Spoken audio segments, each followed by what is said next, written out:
இங்கு ஒரு ஒரு செய்தி மீண்டும் மீண்டும் சொல்லப்பட்டது. வைரமுத்து இந்த விழாவுக்கு வந்திருப்பது எங்களுக்கு பெருமை, பல விருதுகள் பெற்றவர் இந்த சின்ன விழாவுக்கு வந்திருக்கிறார் என்று. தயவு செய்து அந்த கருத்தை நீங்கள் திருத்திக் கொள்ள வேண்டும்.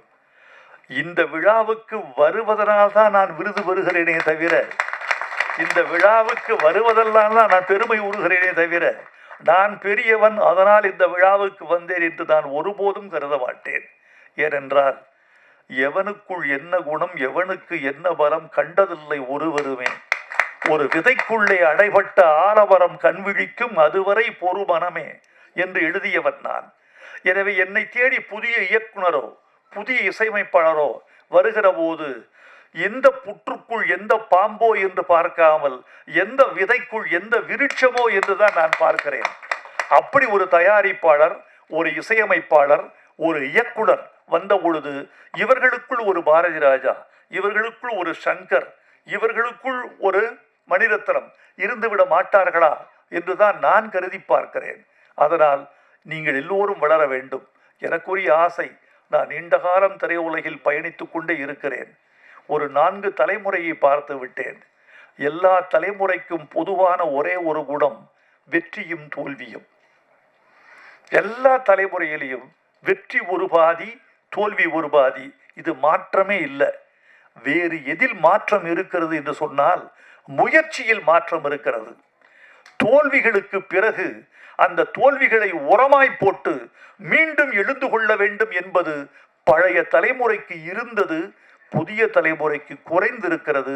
புதிய தலைமுறைக்கு ஒரு வார்த்தை, தோல்விகளை எல்லாம் பாடங்களாக கற்றுக்கொள்ளுங்கள், அடுத்தடுத்து முயற்சி செய்யுங்கள். இந்த பனை என்பது படத்தின் பெயர் அல்ல. இந்த பனை என்பது மண்ணின் பெயர், மக்களின் பெயர், நம்முடைய கலாச்சாரத்தின் குறியீடு என்று நான் கருதுகிறேன். ஒரு படத்திற்கு தலைப்பு மிக மிக முக்கியம். என்னை பொறுத்து கொண்டால் நான் ஒரு செய்தியை சொல்ல வேண்டும் என்று ஆசைப்படுகிறேன். கடந்து போய்விடுவது என்பது எளிது. ஆனால் கடந்து போகிற பொழுதே கருத்து சொல்வது ஒரு கருத்தாளரின் உரிமை, மரபு என்று நான் கருதுகிறேன். இப்போது வருகிற தமிழ் திரைப்படங்களின் பெயர்களை பார்த்தால் நான் கொஞ்சம் துக்கப்படுகிறேன், சில நேரங்களில் வெட்கமும் படுகிறேன். அந்த பெயர் எனக்கு ஒன்றையும் குறிப்பிட்டு சொல்லவில்லை. அது வெறும் ஒரு சொல்லாக இருக்கிறது.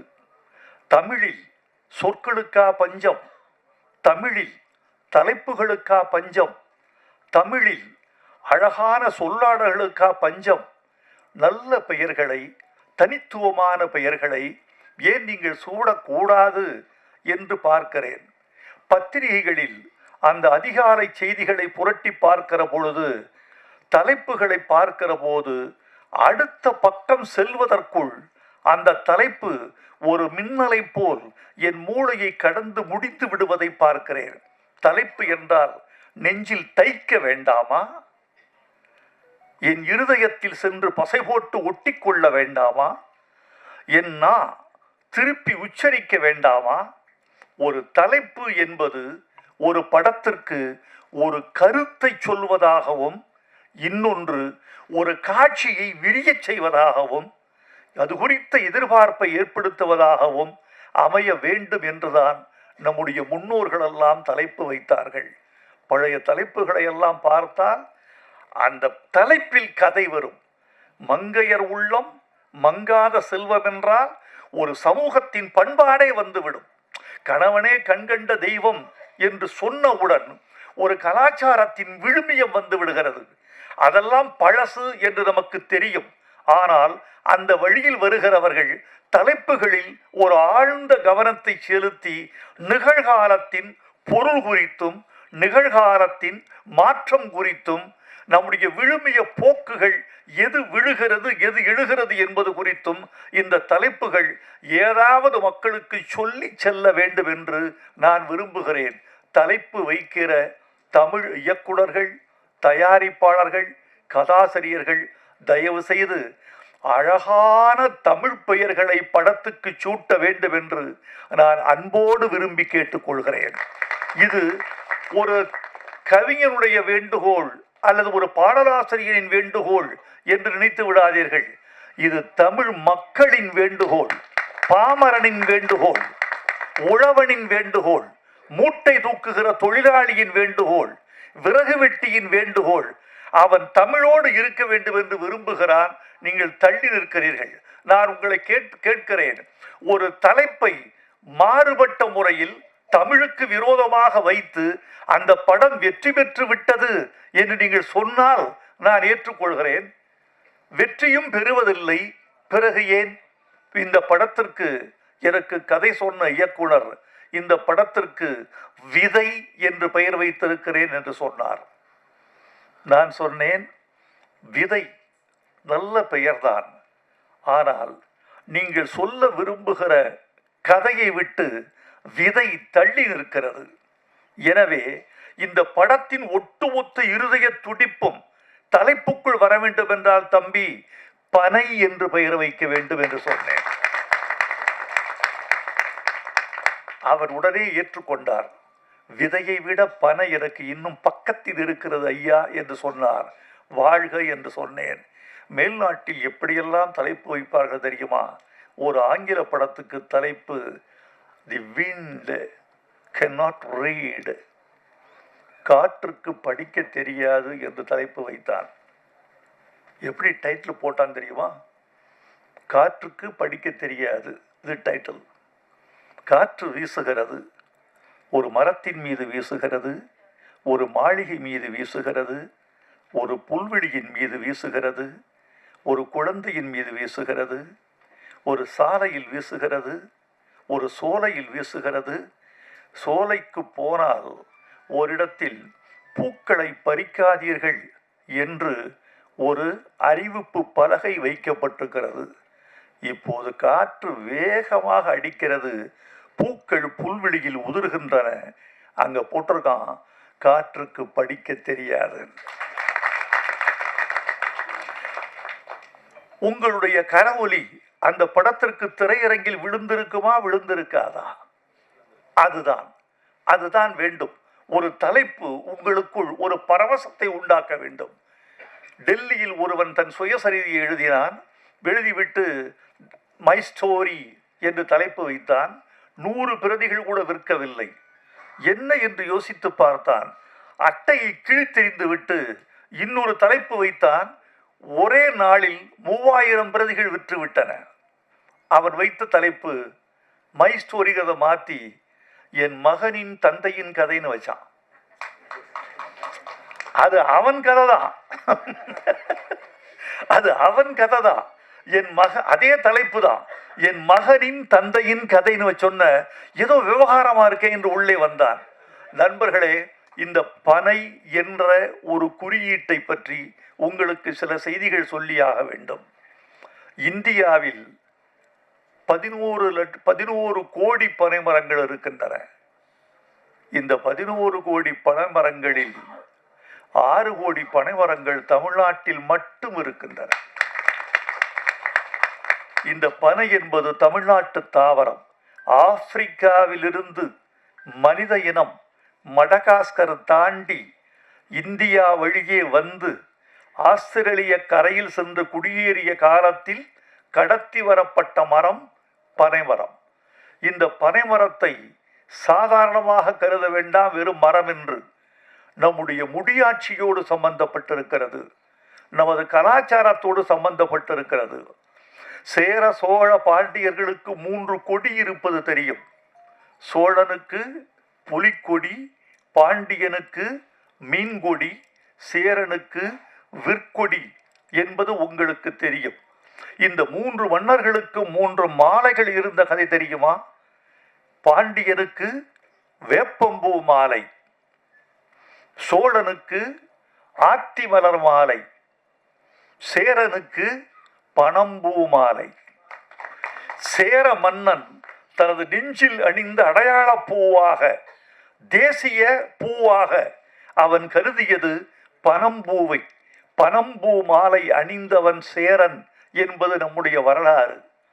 இந்த பனை மாதிரி தாய் கூட கொடுக்க முடியாது. அதாவது நீங்க தாய்க்கு கூட நீங்கள் எவ்வளவு கடமையை செய்ய வேண்டும் என்று உங்கள் மனசுக்குள் ஒன்று இருக்கும். அவள் தாய்ப்பால் கொடுத்ததற்கு நாம் தாய்க்கு செய்ய வேண்டிய கடமை நமக்கு இருக்கிறது என்று நீங்களும் செய்வீர்கள். ஆனால் தாயும் எதிர்பார்ப்பாள், தப்பில்லை, அவளுக்கு அந்த உரிமை இருக்கிறது. இந்த பனை எதிர்பார்ப்பதில்லை, அது உன்னிடம் தண்ணீரை எதிர்பார்ப்பதில்லை, உன்னிடம் பராமரிப்பை எதிர்பார்ப்பதில்லை, உன்னிடம் உரத்தை எதிர்பார்ப்பதில்லை. அது வானத்திலிருந்து நீரை வாங்கிக் கொள்கிறது. வானத்தில் தண்ணீர் வறண்டு போன போது காற்றின் ஈர பசையை பனை ஓல இழுத்து தன்னை உறுதிப்படுத்தி கொண்டு உயிர் வாழ்ந்து கொள்கிறது. ஒரு 15 வருஷத்துல ஒரு பனைமரம் நின்று நிற்கிறது. ஒரு பனைமரம் ஆண்டுக்கு 150 லிட்டர் பதநீரும் 24 கிலோ பனை வெல்லமும் தருகிறது. இந்த மரத்தை நாம் ஏன் தமிழ்நாட்டின் தேசிய மரமாக அறிவிக்க கூடாது? அறிவிச்சிருக்காங்களா? இருக்காங்க. தமிழ்நாட்டின் தேசிய மரம் என்று சொல்ல முடியுதா? அப்படியே சொல்லிருக்காங்க.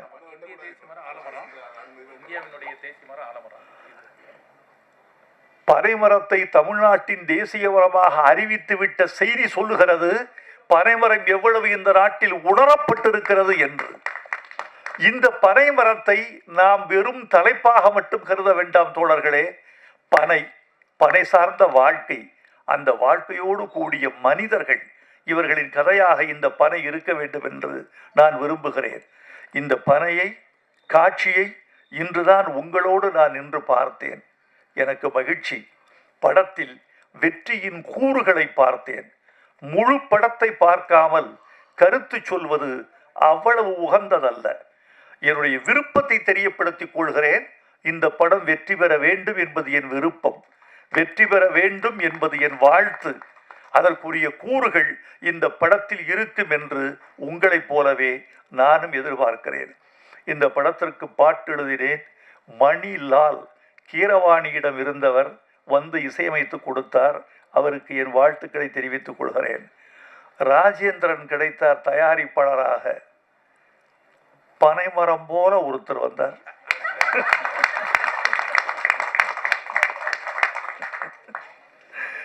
பனைமரம் போல ஒருத்தர் நான் பனை எடுக்கிறேன் என்று வந்தார்.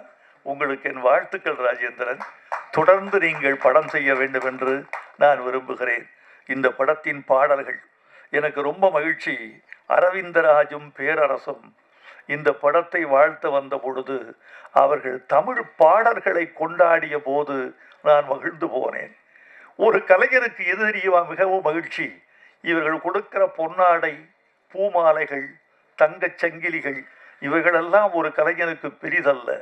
இவைகளால் அவன் பூரித்து போக மாட்டான். அவன் விரும்புவதெல்லாம் ஒரு மேடையில் ரசிகனின் கரவொலி. அந்த கரவொலிக்கு இடையான சங்கீதம் வேறொன்றும் இல்லை. ஒரு மனிதனை உயிர்ப்பிக்கிற சங்கீதம் கரவொலி. அது எல்லோருக்கும் கிடைத்து விடுவதில்லை. அடுத்து அவனுடைய கலையை புரிந்து கொள்ளுதல். என் கலையை நீ புரிந்து கொண்டாய் என்பதுதான் எனக்கு வெற்றி. ஒரு ஓவிய கண்காட்சி நடந்தது. அந்த ஓவிய கண்காட்சியில் ஒரு ஓவியத்திற்கு முதல் பரிசு கிடைத்தது. 3 மாதங்கள் வரவேற்பறைக்கு வெளியே மாட்டப்பட்டிருந்தது. அதற்கு கீழே ஒரு நோட்டு புத்தகம் வைக்கப்பட்டது, பேரேடு. அந்த பேரேட்டின் கீழே எல்லோரும் எழுதி போனார்கள், இந்த ஓவியம் என்னை மயக்குகிறது, ஓவியருக்கு என் முத்தம், இந்த வண்ணங்கள் எனக்கு வேறேதோ சொல்லுகிறது. விதவிதமாக எழுதினார்கள். சற்றே விட்டால் இந்த ஓவியன் ரவிவர்மனை தொட்டு விடுவான் என்றெல்லாம் எழுதி வைத்து விட்டு போனார்கள். 3 மாதம் கழித்து அந்த ஓவியனுக்கு பாராட்டு விழா. அவன் வந்தவன் ஓவியத்தை பார்த்தான். பார்த்துவிட்டு சொன்னான், அட பாவிகளே, 3 மாதமாக என் ஓவியத்தை தலைகீழாகவா மாட்டி வைத்திருந்தீர்கள்?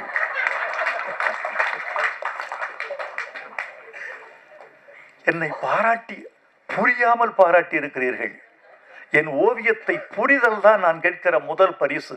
எனக்கு விருதெல்லாம் என் ஓவியம் ரசிக்கப்பட்டு விட்டது, துய்க்கப்பட்டு விட்டது, என் கலையின் ஜீவநாடி அறிந்து கொள்ளப்பட்டு விட்டது என்பதுதான் ஒரு கலைஞன் வேண்டுகிற மிகப்பெரிய யாசகம். அந்த யாசகத்தை நான் இவர்களுக்கு கேட்கவில்லை. ஆனால் இந்த பெருமக்கள் எல்லோரும் சொர்க்கோ, பேராசிரியர் சொர்க்கோ தமிழ்நாட்டில் ஒரு முக்கியமான பேச்சாளர், பேராசிரியன், நல்ல பாடலாசிரியன், நல்ல எதிர்காலம் உள்ளவர். அரவிந்தராஜ் ஊமை விழிகள் செய்தவர். பேரரசு தமிழ்நாட்டு இயக்குநர்களில் முன்னணி இயக்குநர்களில் முக்கியமானவர். இவர்களெல்லாம் தமிழுக்கு ரசிகர்களாக இருக்கிறார்கள் என்பது எவ்வளவு பெரிய விஷயம். பாட்டை புரிந்து கொள்வதற்கு கொஞ்சம் தமிழின் விசாலம் வேண்டும். நான் தமிழர்களை எல்லாம் தமிழை ரசிக்கிறார்கள் என்றுதான் நம்புகிறேன். நான் நம்புவதற்கு காரணமே தமிழ்நாட்டு மக்கள் பழமொழிகள் படித்து வந்தவர்கள், விடுகதை போட்டு வந்தவர்கள். எழுத்தறிவு இல்லாதவன் கூட தமிழோடு உறவாடி வந்திருக்கிறான் தமிழ்நாட்டில். அவனை கேட்டால் விவாதிப்பான், அவனை கேட்டால் விமர்சிப்பான், அவனை கேட்டால் பழமொழிகளில் பதில் சொல்வான், அவனை கேட்டால் விடுகதைகளிலும் சிக்க வைப்பான். அப்படி தமிழன் தன்னுடைய வாழ்வோடு தமிழோடு ஊறி வந்திருக்கிறான். எனவே இந்த தமிழும் அவனுக்கு புரியும் என்று நம்பிக்கையில் கொண்டுதான் வந்திருக்கிறேன். சில பேருக்கு புரிவதில்லை, அந்த இடத்தில் தமிழ் நிலைப்பதில்லை. ஒன்று சொல்லுகிறேன், திரைப்பட பாட்டை நான் எப்படி நினைக்கிறேன் தெரியுமா? வாழைப்பழத்துக்கும் ஆப்பிளுக்கும் ஒரு வேறுபாடு உண்டு, உங்களுக்கு தெரியும். ஆப்பிள் கொஞ்சம் பணக்காரர்களின் பழம், வாழை கொஞ்சம் ஏழைகளின் பழம். வியாபாரிகள் சங்க தலைவரை வைத்துக் கொண்டு அவருக்கே பாடம் எடுத்துக் கொண்டிருக்கிறேன். ஒன்று சொல்லுவார்கள், திரைப்பட ஏழைகளின் ஆப்பிள் வாழைப்பழம் என்பது பழமொழி. நான் பாமரர்களின் கவிதை திரைப்பட பாட்டு என்று நினைக்கிறவன். வாழைப்பழம் எப்படி ஏழைகளுக்கு ஆப்பிளின் சக்தியை கொடுக்கிறதோ, பாமரர்களுக்கு கவிதையின் சக்தியை கொடுக்கிறது. நீங்கள் கொஞ்சம் புரிந்து கொண்டால் உங்கள் மூளை விசாலப்படும், உங்கள் ரசனை அகலப்படும், உங்கள் வாழ்வு செழுமை உறும், உங்கள் இதயம் மகிழ்வுறும். உதாரணமா ஒரு பாட்டு, இது புரிஞ்சுக்கிட்டு இருக்கீங்களா? மலர்களைப் போல் தங்கை உறங்குகிறாள் என்று கவிதை வடித்தார் கவியரசர் கண்ணதாசன். அதில் ஒரு வரி, தங்கைக்கு திருமணமாகிறது, வளர்கிறாள், போகிறாள், வரவேற்கப்படுகிறாள், இப்படி பாட்டு போகுது. தங்கையின் எதிர்காலம் குறித்து அண்ணன் கனவு காண்கிறான். அவ சொல்றான், பூமணம் கொண்டவள் பால்மணம் கண்டாள். இந்த பொருள் எத்தனை பேருக்கு புரிஞ்சிருக்கு? பூமணம் கொண்டவள் பால்மணம் கண்டாள். ஒரு கவிஞன் 10 மாதத்தை 4 வார்த்தைகளில் கடக்கிறான். பூமணம் கொண்டவள், மலர் சூடிக்கொண்டாள் மணவாளனால், பூமணம் கொண்டவள் 10 மாதத்துல குழந்தை பிறந்துருச்சு, பால் மணம் கண்டாள். அந்த 10 மாதத்தை 4 சொற்களில் கடக்கிறான் கவிஞன். இதை புரிந்து கொள்கிற போது மொழி மீது காதல், கவிஞன் மீது காதல், நம் மீதே காதல், நம் கலாச்சாரத்தின் மீது ஒரு பெரிய செறிவு விரிவு இதெல்லாம் வருகிறது. கன்னத்தில் ஒன்னே ஒன்று கடனாகத்தாடா, கல்யாண பரிசுல என்ன அர்த்தம்? கன்னத்தில் ஒன்னே ஒன்று கடனாகத்தாடா, கடன் தந்தால் என்ன அர்த்தம்? திருப்பி தரணும். கன்னத்தில் ஒன்னே ஒன்று கடனாகத்தாடன்னா, கடனா கொடுத்துட்டு இல்லை, நான் திருப்பி தரணும் இல்லை, நான் வட்டியும் ஸ்போர்ட்டில் கொடுப்பேன். நீ ஒரு முத்தம் கொடுத்தால் நான் திருப்பி 1, வட்டி 1, நான் 2 முத்தம் கொடுப்பேன். கன்னத்தில் இதெல்லாம் இவ்வளவு அழகு இருக்கு. இப்போது நான் சொன்ன பிறகு இந்த சபை கைதட்டுவதை பார்த்து நீங்கள் புரிந்து கொண்டால் உங்களுக்கு நீங்களே கைதட்டிக் கொள்ள மாட்டீர்களா? உங்களோடு சேர்ந்து தமிழும் கைதட்டாதா? இது பட்டுக்கோட்டை பாட்டு. வாலி எழுதினாரு. வளையல் போட வர்றாரு கல்யாண பொண்ணுக்கு. கல்யாண பொண்ணு கண்ணான கண்ணுன்னு ஒரு பாட்டு.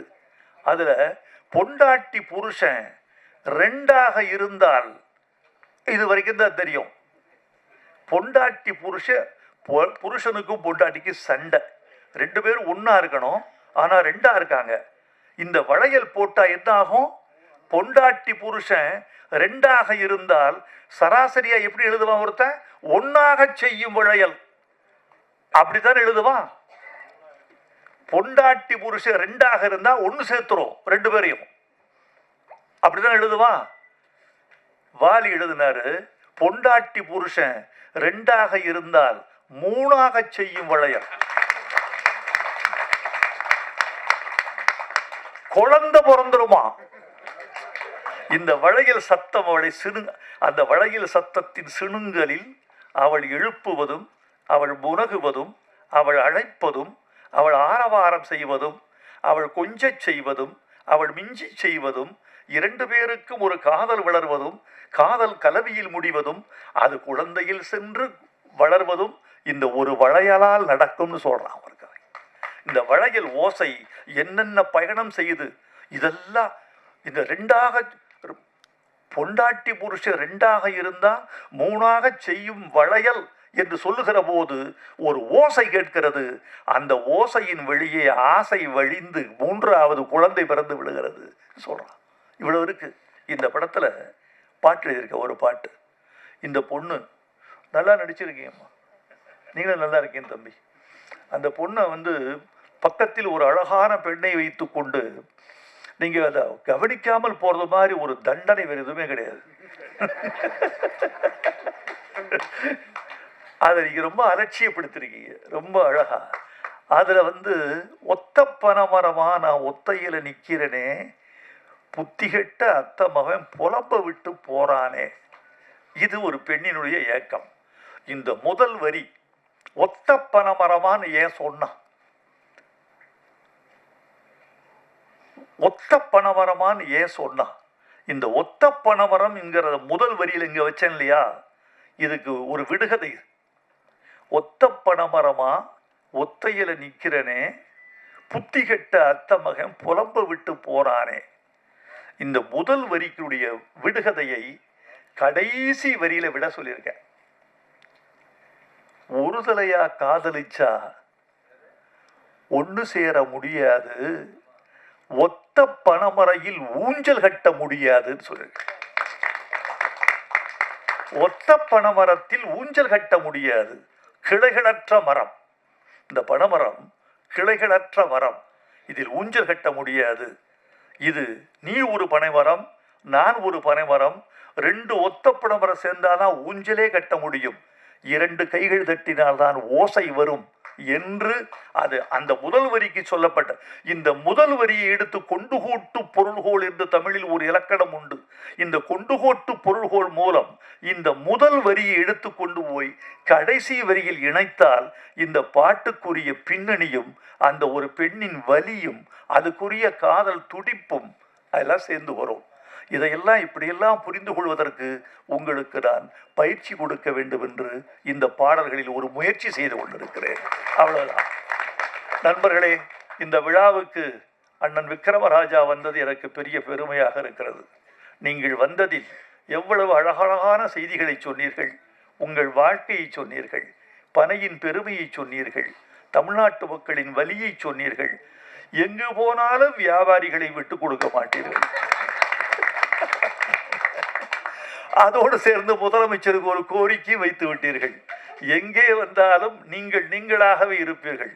சந்தன மரத்தை தேய்த்து தேய்த்து ஒரு பிறப்பங்குச்சியாக மாற்றினாலும் அது சந்தனத்தினுடைய வாசனையைத்தான் கொடுக்குமே தவிர எந்த மேடைக்கு போனாலும் நீங்கள் நீங்களாகவே இருக்கிறீர்கள். வந்திருந்த பெருமக்களுக்கு நன்றி, ஊடகத்தாருக்கு நன்றி, உங்களுக்கு நன்றி. நண்பர்களே, இன்றைக்கு ஒரு படம் தயாரிப்பது எளிது. பணம் இருந்தால், நல்ல கலைஞர்களின் துணை இருந்தால் படம் தயாரித்து விட முடியும். எது கடிது தெரியுமா? ஒரு படத்தை வெளியிடுவது. அந்த படத்தை வெளியிடுவது அவ்வளவு எளிதான காரியம் அல்ல. பணம் இருந்தால் மட்டுமே கூட படத்தை வெளியிட முடியாது.